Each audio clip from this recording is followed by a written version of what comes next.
He was great. I mean, he was there for me every time I needed him. He never let me down. He was everything a father should be.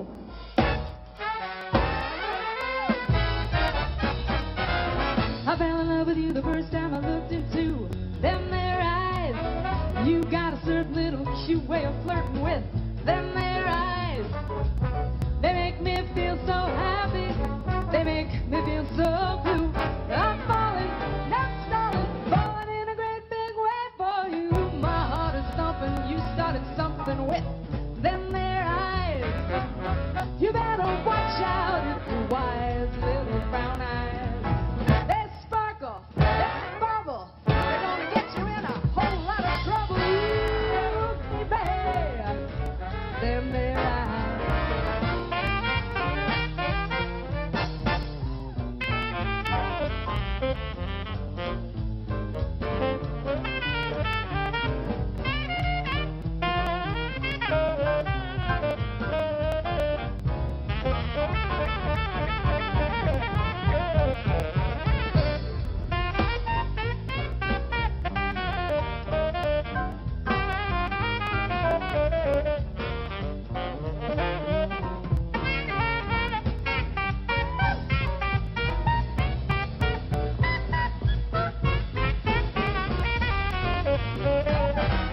I fell in love with you the first time I looked into them there eyes.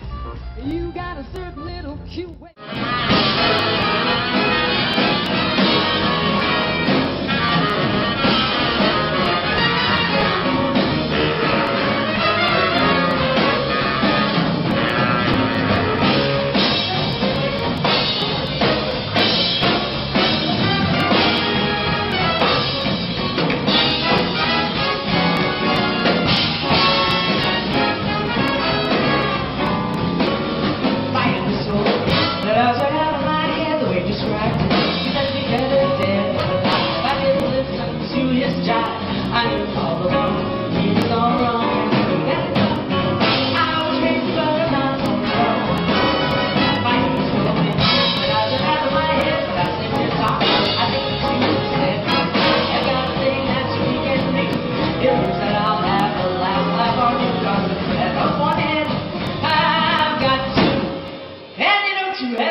Hello, everyone. Peppe Merolla here. How are you guys doing? And today I am very thrilled, actually, to have two special people as a guest because, as you guys know, one of my first and still is hero is the great Buddy Rich.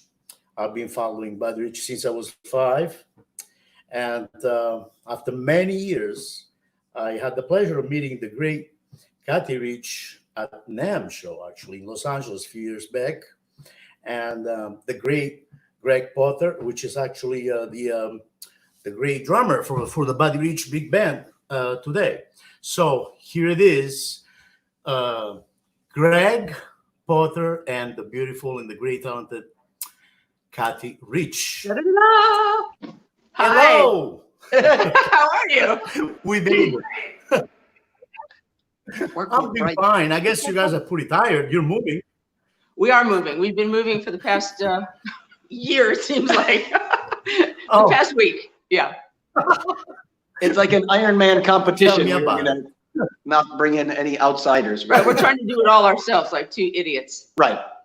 So it only takes what should have taken 4 hours is now taking 3 days. But that's okay. Exactly. We put in a hard 47 have- minutes of work and then we're done for the day. Oh, that's good. So that's good. So you guys are planning to move pretty soon this week, couple of days, Now, 3 we're in days. the process. What's the estimate? Yes. We're in it now. That's good. We're in the That's middle of it. We'll be moved in by October 14th, 2021. So we now just can't find shampoo, grated Parmesan cheese, or what are the other things we want? And a spoon. We those are the Other three than that, items we're we need. good. So how are you, Cathy? How are you, Greg? Are you guys doing okay? Okay. We're doing great. Yes. In considering the condition in the world, we're fine. I know it's pretty sad right now, but the only thing we got left, I guess, is to be happy and go day by day, and play music, and just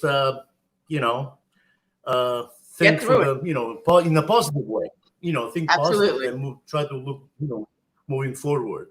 Yes, So absolutely. thank you so much for being here. Oh, thank you for having us. Very much. Thank you. This is No, going to it's be my great. pleasure. A couple of weeks ago, I had Nick Rich, You had Nick, and it was yes. wonderful. Yes, he's a good boy. Yes, and now you and Greg. Greg, I really love your drumming. That's one. Okay, if you can get my parents on the other line, I can fill up a whole show.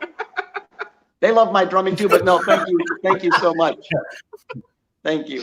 No. Yes, I mean when you compare it to Buddy Rich, it's hard to appreciate really anything, because after you watch Buddy play through something and then you actually have the nerve to not only sit behind a drum set but actually play with 12 or 14 musicians that actually played with Buddy, I really don't even know that I'm sane at this point. I mean, it's just unbelievable. But thank you so much for compliment. No. You know what I think? I think, in my opinion, the way I see it, we all know, Buddy Rich, as a drummer. We all know his talent. I guess the way I see it is that you are honoring the music of Buddy Rich. That's the difference. Yes. You're showing the love, appreciation, and the love for his music. Now, that's the way I see it. So I don't see you try to sit down and try to play like Buddy Rich. I'm not saying that you can be better or worse, but I see like, wow, this is the passion of the love and respect of the music of the great Buddy Rich. And it takes, it's you got to be humble to be able to do something like that. An humble person, and a humble person are the best musicians I ever met. Absolutely. In my opinion. Yes. And the reason that it's not a competition. the reason that we do this is obviously to honor the music, and it was Buddy's request to have the band continue on. So just because he's no longer with us doesn't mean that the music has to never be heard again. No way. I mean, still nowadays, myself as a drummer, still nowadays, I go back and watch all the videos of Buddy playing with his band, and I still feel like, I mean, every time I see it, I see something new. So to me, it's like, what the hell was that? I missed that last time I saw it. Now I see something new. Yeah. Yeah. It never gets old. Watching him never gets old. No, no, no, no. I mean, I'm sure that happened the same thing to Gregg. What's that? Yeah, you feel the same about watching. You go back and Oh, watch. yes, yes. And none of this was ever, I mean, as much as I try to wear like the same shirt he wore or something, or maybe the necklace or something, but there's no way that you capture that man's magic. It's all, I mean, even like if you climbed Mount Everest, at some point you actually get up to the top of Mount Everest and you look down and say, you see, I've climbed Mount Everest. Now, when you play this, and that's a feat, and you say, oh, there's only been how many men that have done that? Well, with playing this Buddy Rich music, he's like bigger than Everest. It would be like you're climbing Mount Everest and then they just keep adding stuff to the top of it. Or they keep moving the mountain. One day it's in Kathmandu, the other one it's in China. Dearborn, Michigan, next to Bob Seger's house. But so I'm saying, right, we've never approached, well, Cathy, I mean, of course she's approached it on many levels. She's done it every way. She's had the world's greatest drummers, alive or dead, fill in and play with her dad, with the or with her dad's band in the Buddy Rich Memorial concerts. And that was, one way of expressing. You saw all these drummers' approaches. But like, remember what Cathy feels about her father. Let me talk as if she's not here. Could you tell me what I feel? How she feels about what her father. She wanted her dad's band out there pounding it the way he did. I mean, that's what he told her. That was the goal. It's hard to do that with those Buddy Rich Memorial concerts because you've got 9 to 12 drummers. You really can't take that on the road. So when we started doing this, it was easier for her to yell at someone like me than for her to yell at, say, the drummer from Rush. I mean, if Neil Peart didn't play nice, what are you gonna yell at him? I've done it. She was yelling at me about my cymbals on that clip you showed from 1928 or whatever that was. I mean, she's yelling at me about that. She can't do that with the drummer from Jane's Addiction. You yell at that. No, you yell at that guy. I'm not yelling at anyone. Well, I mean, you say, hey, why do you play like that? Well, no, I don't really. You say that to Peter Erskine, he'll put a forearm right on your side of your head. I wouldn't say that to Peter. Oh. Okay, well, I'm just saying, Well, I'm easy to control. One thing I gotta say, first of all, it's so much fun just to watch you guys. It's like watching a comedy. No, I'm just kidding. It's so much. Lunacy is. But anyway, yes. Also, Yes. We're in an insane asylum. Yes. There's a bit of a delay, so it's delaying. So my answer probably is coming to you 10 minutes later. What? Yes, I understand. Yes. It's also the correction. But one thing I gotta say is that the fact, the memorial, Buddy Rich Memorial, was one of the show, and I gotta say this because some of the drummers, most of them, except with Belson and some other people, great drummers, but yes. That was the show that introduced actually some of the most famous world drummers today in the world, because that was it. If I'm not mistaken, it was 1987 or 86, 87. Is that right? It was actually 89. The show in 89. Los Angeles with Dennis and Dave and Vinny, that was 89. Okay, that was 89. So yes. And like Dave was already out there because he was playing with Chick at the time, right. And Dennis was already out there. But with the Buddy Rich Memorial, all over Europe, it was that was the introduction of many of those guys worldwide. Yeah. I think Dennis, today still credits that show as sort of bursting him onto the scene. I mean, Dennis was he was doing things, but nobody really knew what, he was capable of until he came on that show. And, his career exploded after that. Yeah. Yeah, but anyway, that was just a compliment because it was a great thing. It was a great, in a way, it's like a great way to give for the drummers. You know, it was a giving gesture, a giving idea for the music in general, for the Yes. drum community. Because a lot of people, they had no idea. No, even like me, I didn't know about Gregg Bissonette, for example, at Right. the time. You know, when I saw Gregg playing, I said, "Holy God!" You know, these guys. So, thanks to Buddy Rich Memorial, I find out I discovered a lot of me as a drummer. I discovered a lot of drummers. At the time, I was living in Italy, in Naples, Italy. I had no idea about Gregg Bissonette, but I find out about Gregg Bissonette through Buddy Rich Memorial. Oh wow! Well, that's great.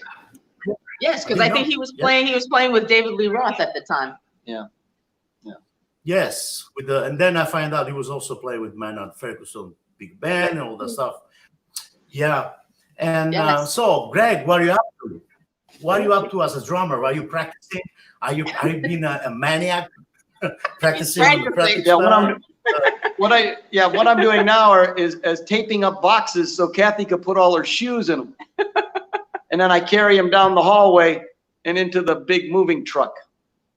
But no, right, practicing wise, yes, with the You're practicing a lot. Yes, I'm I still keep up quite a schedule of practicing, much more with pads. I've been studying, doing a lot of work with Dom Famularo, a lot of rudimental work, working on my hands, and so yeah, I'm still doing a lot of practicing throughout the day. I kind of break it into, I do my rudimental studying like with pads, and then drum set with the buddy music or just any other project that I'm working on, you know, where I have to actually play a set of drums. So it's but yeah, it's been a bit challenging in that studios are closed. Where we live, within the first 2 weeks, I was warned by the residents that I would have to stop the drumming. You know, so first time in, well, let's see, I'm 28 years old now. So 25 years of drumming. Something. You're a liar. Wait, what am I lying about? Okay. Okay, so yeah, so I can't practice. I've got to really watch I could only practice but now some of the studios have been opening up, so I've been going back to banging on the drums. But yeah, you know, what I'm up to, that's what I'm up to, because eventually we are going to break up. We will go back to work. Yeah, we'll go back to work, and we still have, you know, shows that we're booked that we'll do. And the new Buddy album, Just in Time, that was released before the pandemic, right? It was released right before that. That was 6 months ago, if I'm not mistaken. Have you heard that album? Have you heard that latest, the recording of Buddy from Ronnie Scott's? Yes, I did. Yes. I did. Yeah. Also, our friend, you know, Jimmy Ford. Yes. He played it for me also. It's pretty spectacular. And that's wonderful. It's a great record. Wow. Yeah. So yes, that's what we've been really sort of promoting that and hoping that it's going to get nominated for a Grammy if there are Grammys ever again. But yes, we're in that process right now. No, but I was very surprised for the mixing. Great mixing job as well. You know. Yes. And yeah, it's wonderful. We spent many hours. We spent many hours in the studio mixing that thing.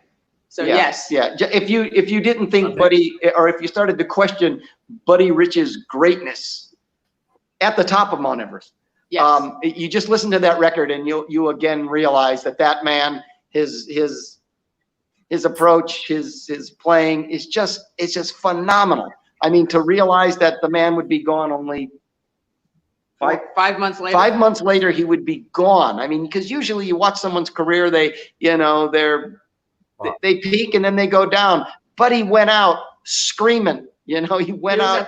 He was at the top of his game. The band was just, you know, because when you hear the greatness of that band, yeah, he has great players. I mean, the man surrounded himself with the best, but you still needed that leader.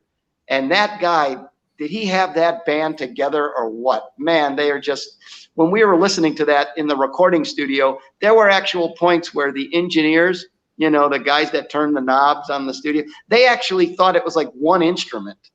That's how tight That's how tight that band was. He's like, man, did they? It sounds like everyone's playing exactly in sync with each other. And that, I mean, especially playing with the band the way that anyone that plays with a quote unquote big band, it's nearly impossible. Yeah, you're holding 60, you know, it's like a 16 horse what is that thing? Stagecoach, you know what I mean? Yeah. Like where all those horses are trying to run away, you know, and you're holding it. So it's just amazing. And Buddy is just amazing. On that new album, it just shows you exactly why, I guess, he was the best. He's the best. I mean, that it's just simply just incredible. So you know, yeah, so we're always working on stuff, always working on the material. So when we do finally get back out and play, we could play stuff that was recorded on that latest recording, stuff that Buddy didn't really, you don't hear many recordings of Buddy's Porgy and Bess suite.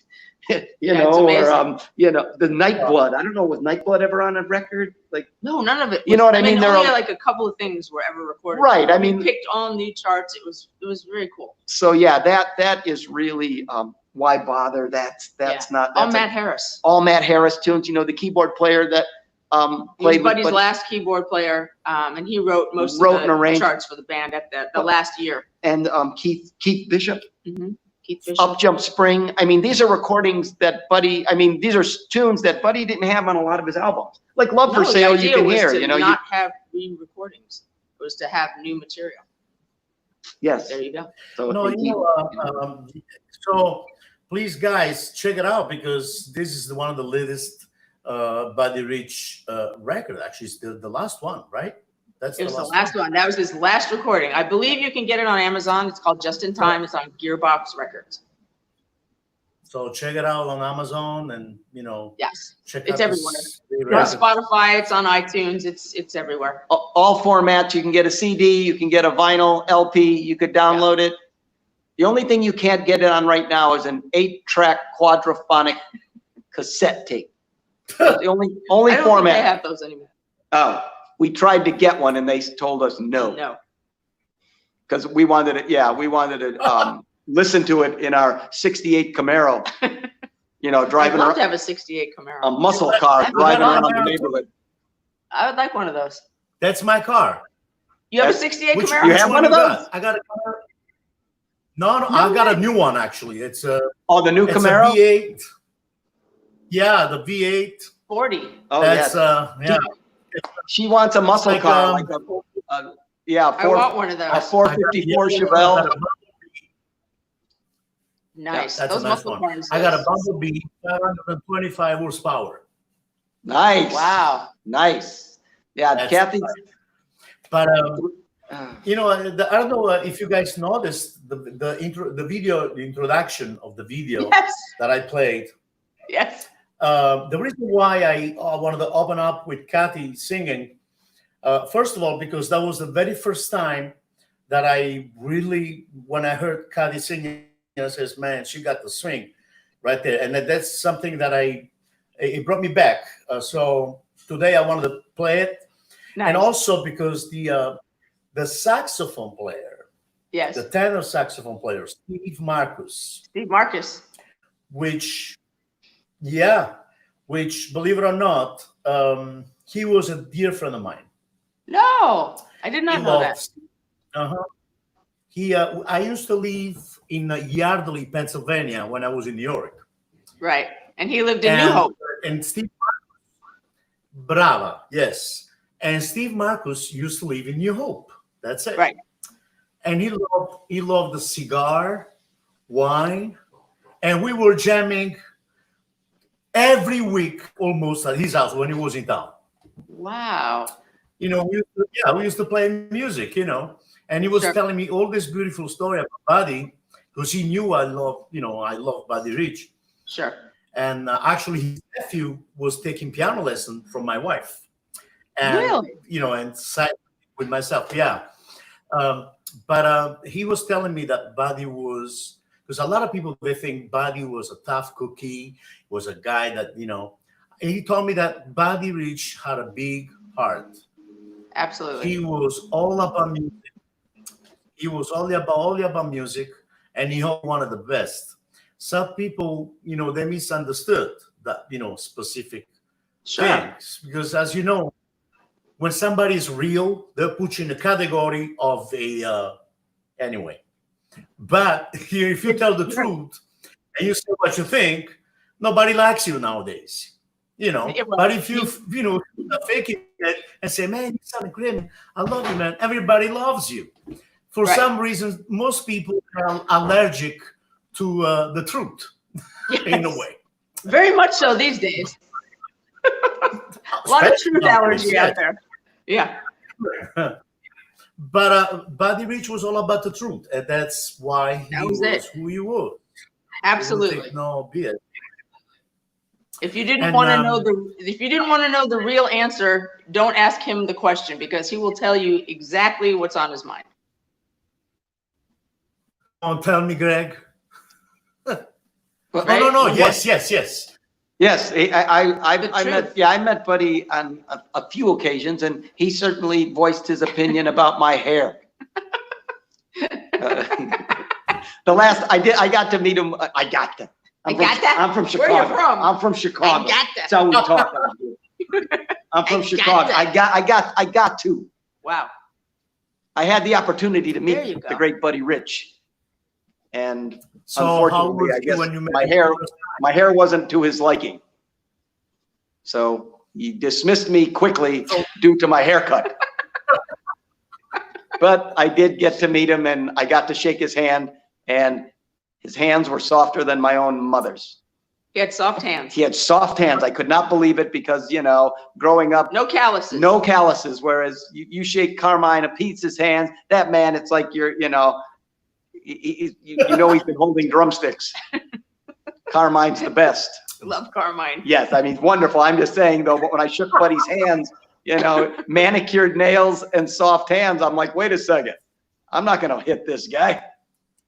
I mean, he's like, I thought he was. You thought he was tough. Yeah, I thought he was going to hit me. He was tough, but he had soft hands. He had soft hands.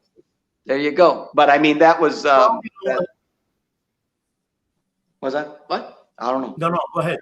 It's delaying. Oh, I see. Okay. Hands. Yes. Go.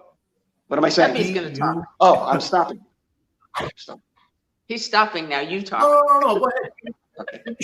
Yes. It comes, yeah, there's a delay. That's why. There's a little delay. But okay. Please, go ahead. It's weird having a conversation and then. Well, because I actually have a delay in my brain. That is true. You know what I mean? If you talk to me, it takes a second for me to figure it out. I have an actual delay in my head. In your head. Yeah, it's from all the stuff I put on his hair. To get it to stick up like that? Yeah, it's seeped through to my brain. I understand. Yeah. So how are things in California? In California, the weather is great. Yeah. I'm in San Francisco Bay Area. It's a beautiful city. Mm-hmm.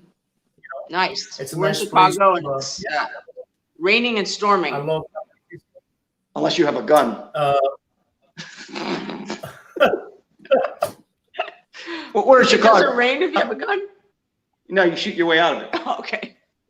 Chicago's becoming kind of a rough town, It's a rough town. It's a rough town here in Chicago. That's why I talked to him. Well, Chicago's beautiful, though. So you guys are moving into the Chicago area? We're outside of the city. Yeah, we're in the suburbs. Hidden away behind a fence. Behind a wall and a fence and guards and gates. I think that's better, especially for you, Gregg. I'm a city boy myself. I love the city. Yeah. But, for what you do me as a drummer, I already beat up so many of my neighbors. So, I already beat up many of them, including my uncle. I had an uncle one time ago. Yeah, because he came in. He beats him up. Oh, see, that's why you come to Chicago. You don't have to fight anymore. You just bring a gun. So then it just Yeah, you just bring your gun. You don't need no fighting. No fighting, just shooting. Shooting. Shooting. A lot of shooting there. You don't. I'm just. It's a lot easier. You know. You talk very Well, tough. I got a lot of experience. You know, I started when I was 14. Start beating people up. You know. Oh, good, perfect. No. Okay. Me too. No. Well, I get. I like that. to beat people up. My dad bought me my first I gun used when to- I was 10, so it's working out. That's working out. No. No guns? Because when I was 15, living in Italy, I was living in a very small apartment. So my uncle's bedroom. It was right in, it was facing the living room, where I was sleeping, because, I used to live with my mom and my father in this very little small apartment, 1-bedroom apartment, 4 of us. Wow. So I had to practice. I had the bass drum facing the wall. Now this wall was right behind my uncle's bed. Oh, you must have loved it. Oh, wow. So now my uncle, he was working in the night shift. So he came home, I didn't know, and I stopped playing. Oh, boy. So, and yeah, after an hour, he was sleeping. He got home like at 7 o'clock in the morning. So by 10 o'clock, I'm already playing, and he gets so mad. He gets out of the apartment. He knocks on my door. Goes like, "I told you this." So I was so mad. I didn't even finish. Let him talk. I went outside. I just jumped on him all over the place. Then I felt bad. That's when I started. No, because man, no, Nice. I was doing something. No, but this is the truth. I'm not making it up. That's This is funny. the truth. But then I believe it. Yeah. Italians are tough. Yes, I know. Italy's tough. Yes, we were there. Yeah, but We were in since then, Italy. we lost my drumming. I love Italy. So far, it's my second favorite place I've ever been. Disneyland's her first. Yes. Italy, I never wanted to leave. It was fantastic. No, I know. Italy is beautiful. The food is great. Beautiful Everything. places, nice people, very warm people. They love music. They appreciate Yes. musicians. Yes. Yeah. No, I agree with you. And you have There gelato. Gelato. Yes. Yes. We came to the Yes. country 110 pounds. We left 180. Just in the time. Just in the 4 days. Yes. Right. We gained 100 pounds. We gained, yes. We all ended up wearing Bob Bowlby's pants. So, Was he with us there? No. Oh, never mind. It wasn't Bob He Bowlby was then. there. He was. Didn't Bob I Bowlby think come he with was. us? yes, No, Bob Bowlby. No, he wasn't. Okay, never mind. We didn't wear his pants. Did we? We weren't that's Lawrence even Clark. better. Lauren, yes. We ended up wearing Jay Craig's pants. In Berry Sacks. He was with us because he's from the UK. Yes. And he came with us. So I think he was with us. He yes. was with us. Yes. Yes. So, was but Jay now, Craig's let pants. me I see a lot of people arriving here. They trying. Also, I see a lot of Italian people riding. So please let me announce this in Italian for a second. Ragazzi, se avete qualsiasi domanda, fatela pure, perché noi aspettiamo tutti voi. Vi aspettiamo. Se avete domande anche inerenti per quanto riguarda la vita di Buddy Rich, la figlia Cathy, Gregg, qualsiasi domanda volete fare, fatela pure. Io vi aiuterò alla traduzione e vi traduco. Va bene? Io sono fortunatissimo che oggi la bella Cathy e che Gregg stanno qui in questa live stream, e vediamo un po', c'è altra gente che sta scrivendo, altre persone che scrivono. Buddy Rich is a very handsome drummer. Well, we all know that. Now, Someone writes. let's see. Ciao Peppe, saluti da Sarda. Ciao Tommy. So the CD is called Just in Time, ragazzi. Just in Time. Yes. Yes. Just in Time. There we go. Angelo Calabrese from Naples, Italy. Oh. Angelo Calabrese, Napoli. Italy. Oh, nice. Yes, that's my hometown. Is it? Oh, nice. That's my home. Yeah, Oh, I was born in Naples, Nice. Naples, Gorgeous. Italy. And then we I got wanna go Ken back. from actually Ken, he's in there. wanna Yes, yes. Hopefully, hopefully when we will be allowed to travel again. Yes. Yeah. I hope soon. Soon, I hope. Right around November 4th. 5th. So in the Buddy Rich Big Band with Gregg Porter and Cathy Rich, you guys any future gigs, future plans? Yes, because all of the work that we had to cancel because of what happened, we will continue to do once we can, travel again. We had a lot of bookings in Europe and Asia, so we had to cancel all that, and then hopefully either towards the end of the year or in the spring, we'll do those again. Oh, somebody has a question here, but I gotta say, no, I agree with you. And the funny thing is, 3 weeks before COVID-19, my CD came out, Happy Times. Then, no, that's but that's funny. That's funny because Happy Times, and great band, great musicians, Harold Mayburn, Frank Lacey from Art Blakey and the Jazz Messengers, all that stuff. Anyway, so now I'm ready. I'm ready to do my tour. I booked my tour in Italy, New York. Of course. I was up to be in Chicago too. Then, because of COVID, I had to cancel everything. Everything. Now I'm looking at after I cancel everything, I look at the cover of my CD and I look at the title, Happy Time. I went like, Happy Time? Holy shit. It hasn't really been a happy time, but we're making the best of it. No, of course. I had to try to reinvent myself, and what I'm doing right now is just practicing and get better. Yeah, that's all I'm doing. Somebody is asking a question. Let's see. Ciao Peppe, volevo sapere se Buddy si allenava giornaliamente o no. He wants to know if Buddy would practice on a daily basis. No, never, not once. No, Never. Non si allenava mai, perché lui si allenava quando suonava. Now we got a question for Gregg. Tom Bradascio. Ciao Tommy. Che responsabilità sente il grande Gregg quando suona nella big band di Buddy Rich? What kind of responsibility, how responsible you feel when you play with Buddy Rich's big band? Oh, how responsible do you feel? Well, it is a responsibility. Yes, and like we said from the beginning, it's I say it, Cathy and I, we do, I do it out of the, I feel very responsible. I never take this for granted that, this is a drummer's dream to sit with this band and play this music. So, but on the other hand, I use Cathy as that came out wrong. I use Cathy as the barometer? As the barometer to what we're doing. At some point, if she looks over and says, no, this isn't it, then no, this isn't it.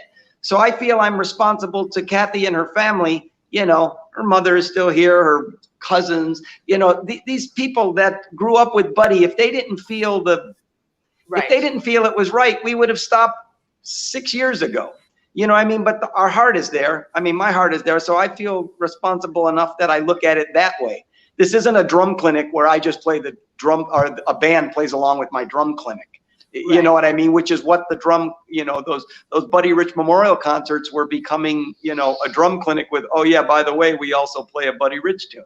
And that's where Cathy said, nah, my dad would have dug having more, the music, and having the real guys. We're also giving jobs to musicians. So these people who actually played with Buddy and, who really know this music, and if people had a problem with it, believe me, they would have told me. Oh yeah, nobody is shy. That's true too. If it wasn't working, and if people didn't love it, and we weren't conveying the message, I think we wouldn't have continued doing it. Right, and with the men that really played with Buddy, the Buddy alumni, they too. It's the feeling, it's the vibe, it's because no one is going to recreate what Buddy did. Not to mention, because I talk to the band, I talk to these guys when they'll talk to me. And well, I mean, because sometimes they're like, I don't even, yeah, please just Keep him away. Yeah, sit in your dressing room and get your shoes polished and do something with that hair. Please. Please. But But- no, they just say things like, you know, there was nothing like being a road band, meaning we're playing, like you just Every asked, night. did Buddy Rich ever practice? Buddy Rich didn't have to practice because he worked every night. You know what I mean? Right. So the He man, was never home. he was not home to practice. Right. And when he did take time off, that's just what it was. It was time off. So you didn't really catch Buddy. I don't think, I'm saying early in his career, I'm sure he, No. no? No. I don't know. He was always working from the time he was 3 years old. Well, So- he should have. He should have practiced. I think an 18-month-old child should be supporting a family of 6. I think they should. It's called child labor laws. Look into Which it. were broken many, Many times. Exactly. You know, no, I gotta say this because on the video, the video clip where Gregg is playing the solo, Yes. I choose that video for the simple reason because first of all, in Gregg's playing, I see and I hear, you know, Gregg playing the drums, his own voice. That's his style. But I can also tell that Gregg practice some of Buddy's lick. He did. Sure. That it's all, I no, think- he did. You have to. And that's mean, the beauty. Coming from, beauty. yes. I mean, coming from a completely different genre. I mean, Gregg never played big band music, you know, before 8 years ago. So all of a sudden to switch everything up and to really delve into it and study and, you know, put the commitment and the time into it, it's so commendable because not a lot of people can do that. You know, certainly not a lot of people can sit in with a big band, and especially that big band, and have it, you know, come off and people absolutely adore it. Of course, I'm one of them too. When I heard that, I said, wait a minute. Gregg, he has his own voice. That's his own style. And what I appreciate and admire is the fact that, you know, even though he come, like you said, he's coming from rock music or a different style of music, whatever Sure. it is, because I don't believe, you know, to me, there are two types of music, good and bad. You know, if you got some swing, you know, you can swing also when you play rock music. Absolutely. You know, I don't know if that makes sense, but anyway. Yes. And I saw Gregg playing, and I said, well, that's him playing. And what I appreciated was the fact that I know, because he you know, we don't need to talk. When you deal with people that they play music, they understand music, they have a culture, you know, and they know the history and the vocabulary about the music. You don't need to talk. You just sit down and play. I tell you exactly who you are. You will tell me exactly who I am. Right. You know, so it takes like 2 bars and you already know what is the deal. You know, yeah. Good or bad. So, good or bad. It's okay, done. Right. So no. But when I saw the video, I says, man, this guy he's great. He has his own voice.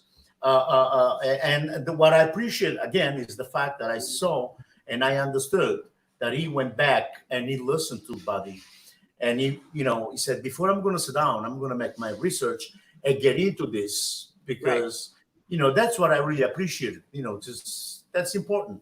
And he's doing a great job. I loved it, period. You know, it's a different thing when Buddy plays or somebody else will play. But, you know, Gregg, to me, he's doing a great job. I loved it. I love everything he does. And it's a great thing that you guys are keeping this thing going because Gotta do it. For the music of Buddy's music, and that's something And that you know, that's Buddy's music is timeless. I mean, great music will always be great music. It's never going to stop. You know, just like a great piece of art is always going to be a great piece of art, no matter if it's musical art, if it's painting, if it's sculpture, it's always going to be great. So, you know, there was no reason to not continue having his music heard because it's great music. Oh yeah, definitely. So, Gregg, what did you answer to Buddy when he said he didn't like your hair? What did you say? What did you Nothing. It was like, if you see the picture, there's a picture. It was in, like, you could see he wouldn't even look at me. I wanted him to sign. Because he was involved. He was involved in something, and then basically I was, you know how it is, like when people are waiting in line to say hello to the man, you know. So I get introduced to him. He could care less because he was right. He was actually asked. I was there with the people from the Slingerland Drum Company. So this would have been in the 80s when Buddy was already playing Ludwig. But of course, he knew all these Slingerland executives. So he was asking for drum heads. He's like, hey, man, do you have any 14-inch snare drum heads? I need some snare drum heads. So he was on that. And through that, while he's talking to them about that, they're trying to introduce me to him. So he's like, hey, hey, I really need to, and Buddy, this is Gregg. He's one of our guys, because at the time I was a Slingerland artist, and he's like, this is one of our guys, and he just looks at me and goes, yeah, nice hair, kid. No, so you guys have any snare drum heads? Because I really need snare drum heads. We're going to St. Louis. We're driving all night. Like, he didn't care about it. So you'll see in the picture, he's shaking my hand. But he's looking over there. So it's like that really, because I hear all these stories about, like, I met Buddy and he gave, sit with him in the band. Right, or gave me a snare drum, or I told him I liked his sweater, so he gave it to me. Buddy wouldn't even look at you. Wouldn't even look at me. So I just looked at him and said, you just wait 40 years. I'm going to pay you back. No, so now what I'll do is boy, did I won't talk to Cathy for a day. I look away from her. I just look like she'll try to talk to me. I'll look away. And she'll say, would you please listen to me? Nice hair, kid. Yeah. No, and then I make fun of her hair all the time. But I'm just saying, I just told, how many years ago? Not 40. Yeah. 30 years ago? More than that. It would have been 1984. Do the math. I'm not a mathematician. 33, 4, 5, 6, 36 years ago. So I told Buddy, 36 years from now, I'm going to make somebody pay. And well, guess what? If I were you, I'm paying. If I were you, but I'm very nice. I'm very nice to Marie, her mother. Yes. So I'm very nice to my family. Right. I'm Cathy. I'm very, very nice. But if Buddy only knew, he probably would have kicked me. I'll kick you. Well, I gotta say, if I were you, I would say, yeah, you don't like my hair. You don't even looking at my face right now. You know what? As a revenge, I'm gonna marry your daughter. There you go. That's my revenge. Wait, what is it? As revenge, I'm gonna marry your daughter. See, I didn't think it. I at the time.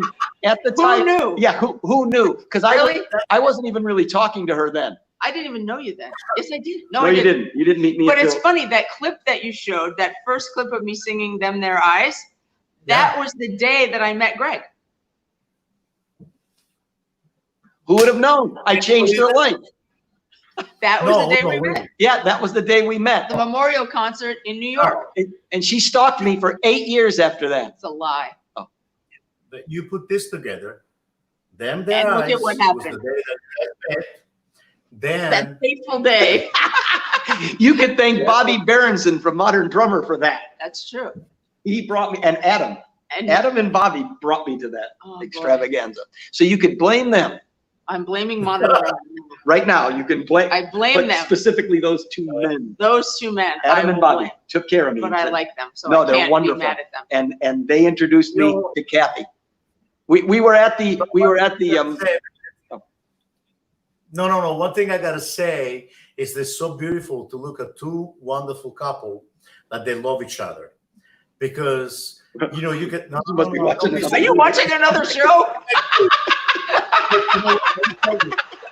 No. I love. Are you watching Keeping Up with the Kardashians? Is the happiness. You don't need to say that. I appreciate that, because yes, I mean, it's not. Not a lot of people can live together, work together, hang out together. I mean, we're together 24 hours a day. No, really? So we would either have killed each other by now or have enjoyed it. And we enjoyed the ride. Same thing with me and my wife. Yes. I love my wife and vice versa. We've been together for a very long time, 27 years. We have two beautiful daughters. Nice. Yeah, I got 19 years old and 15. And hey, so I know exactly when people talk. You don't need to say I love you. You don't need to say nothing, We don't the want happiness. What's that? I love you. Oh, God, please, don't turn it into that. Don't turn it into a loving festival. I was just going to say, I'm not that kissy. He's not very kissy. No, but He's not very kissy. I found that out at a very strange time. I had already moved 4 days here. in, exactly, 4 days into the relationship, you found I became frigid. love shows. Or the other. Rigid? See? Sorry. What? Is this, No, I'm not saying. is this an adults only It could broadcast? be. It might be. Okay. Sorry. No, about that. love shows. Love shows in anything we do. Even this is showing love. That's great. Well, I told Buddy he would pay. So, next time we come to California, I hope we get to see you. No, if you ever come to San Francisco. Oh, San go Francisco, away. he's up north. I He's know not where in he LA. is. I'm just saying, I Yeah. hope we get to come up to San Francisco to play, which would Yes. be fun. Yes. Well, We keep threatening to play at Yoshi's. Yeah, yes, Yoshi's a good place in Oakland. Yeah. Unfortunately, Oh, they there's used to have, Oakland? actually, the one in San Wasn't there one Francisco. in San Francisco? No, it's not. Actually, the last gig, I did it. Yeah. Then I. You closed find out- Yoshi's. oh, you're the one. You're the one. No, it's like, after me, forget it. No more. No more. That's That's it. it for me. No. But yeah, the one in San Francisco shut down.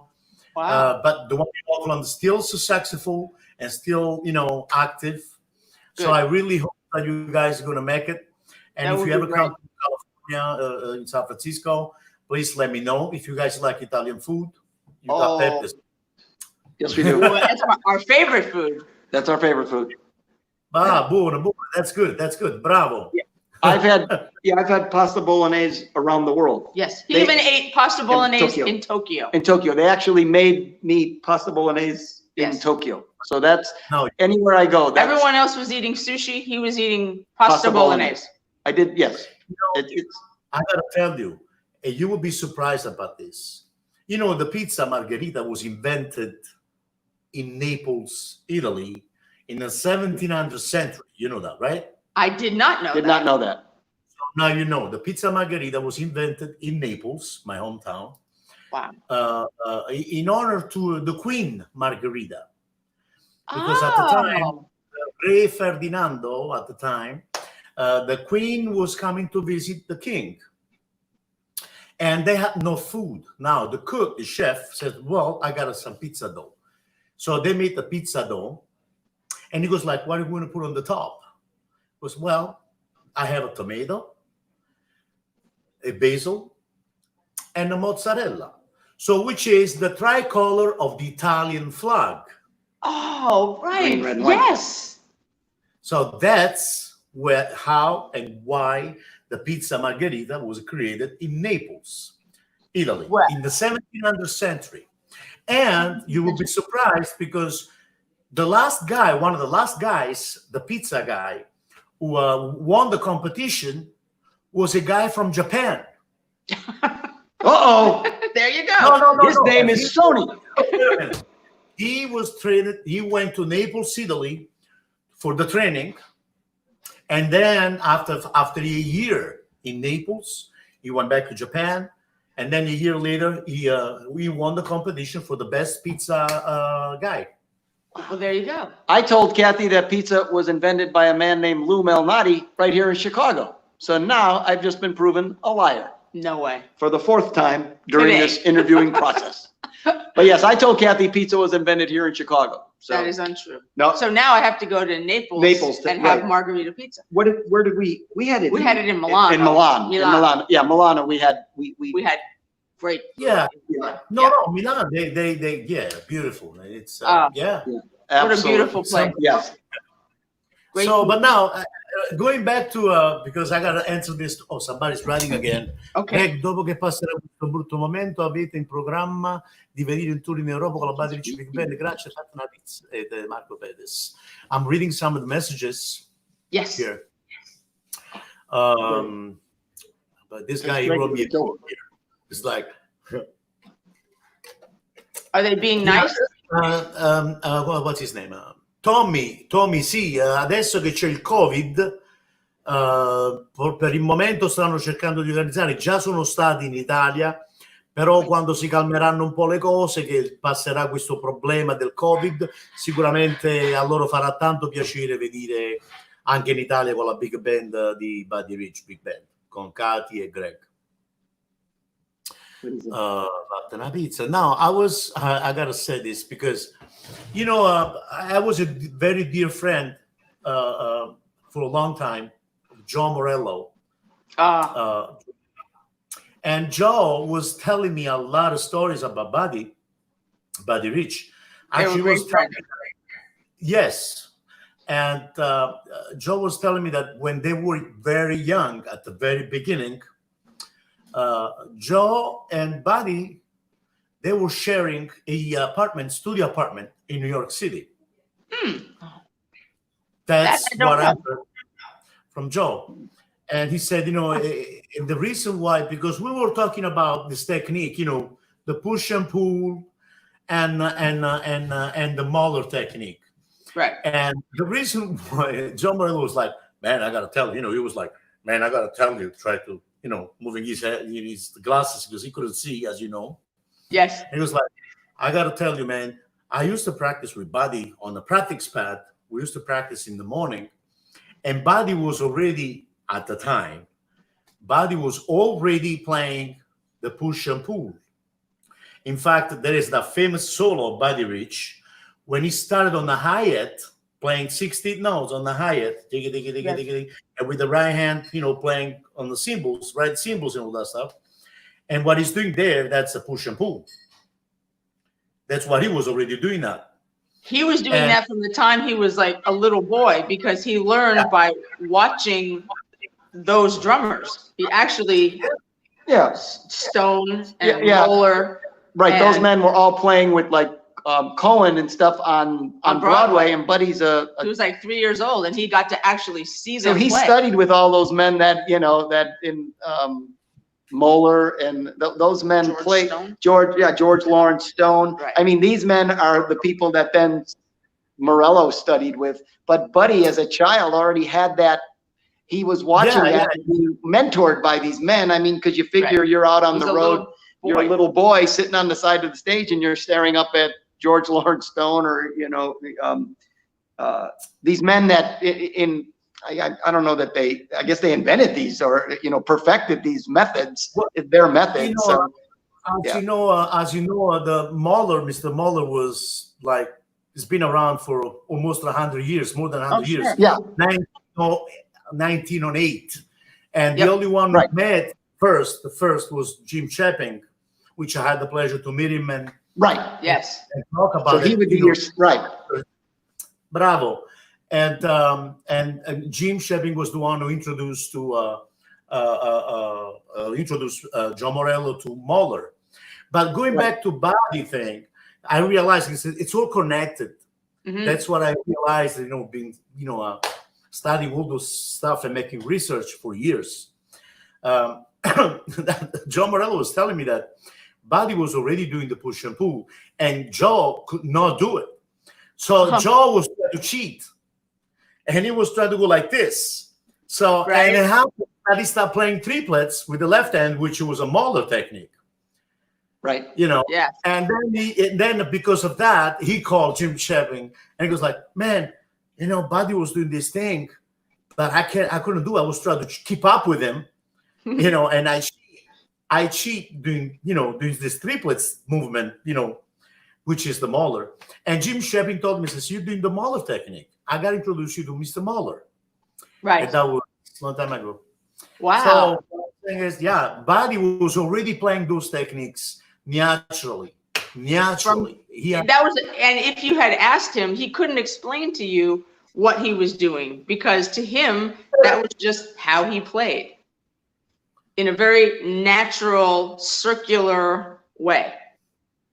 That's when God tells you, here it is. You play the drums, Goodbye. That's it. That's it. When you watch him play, I mean, even when Merolla would sit and watch him, because that's like Merolla would then be able to explain to all the other drummers, sitting with them, he's doing control strokes and he's up strokes, down But strokes. he didn't know what he was Yeah, Buddy didn't really, explain it to you. he didn't know he didn't explain it that way, but Merolla would be able to dissect one of Buddy's solos. But yeah, you watch Buddy play, it's just perfect.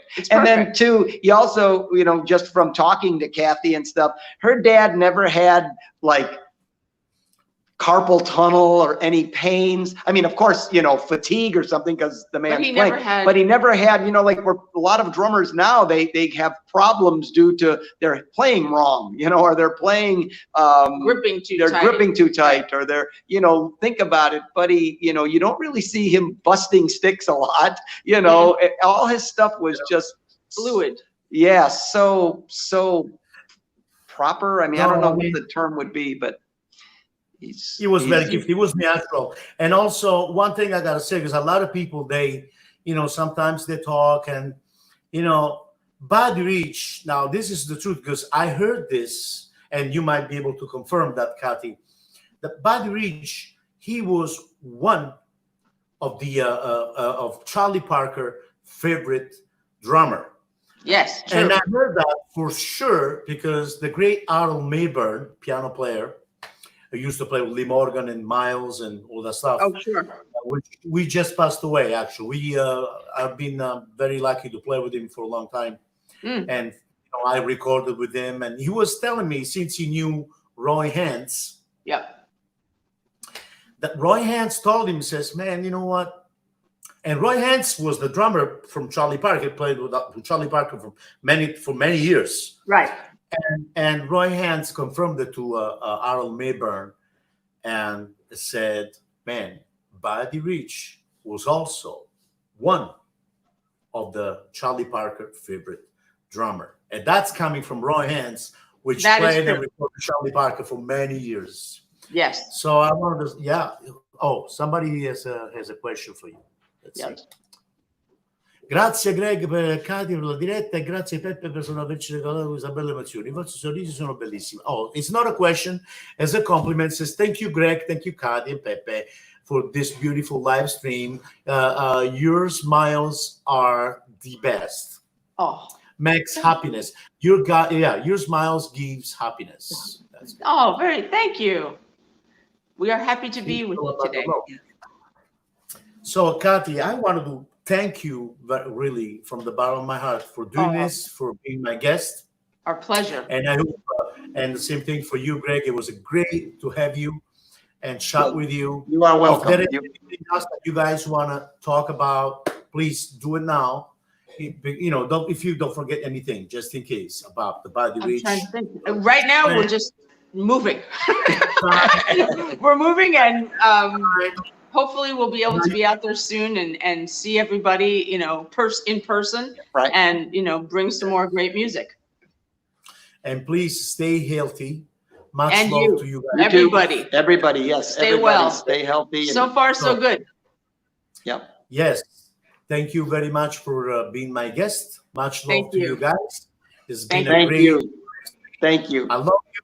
Be safe and have a nice move. Thank you. You too. You stay well. Thank you. Ciao. Grazie. Bye-bye. Ciao. Ciao. Ciao.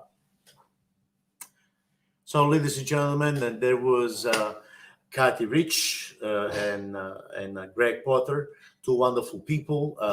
It's been great so far. I wanted to thank all of you guys for following those live streams. And I wanted to thank especially all those beautiful artists, and I consider them, a dear friend of mine, that they trust and they support my idea. Tomorrow, I wanted to remind you that tomorrow, Monday, June 29th, another wonderful, great special guest, the one and only Joe LaBarbera. So Joe LaBarbera is a great drummer and educator, one of the legendary jazz masters. He played and recorded with lots of, great musicians, jazz musicians, and one of them is the great Bill Evans, piano player. So tomorrow at noon, follow me, Peppe Merolla and Friends. Blah, blah, blah, blah. Peppe Merolla and Friends. Special guest, Joseph Joe LaBarbera. Thank you, Cathy Rich. Thank you, Gregg. Much love to you all. Peppe Merolla here. Keep drumming. Ciao, ragazzi.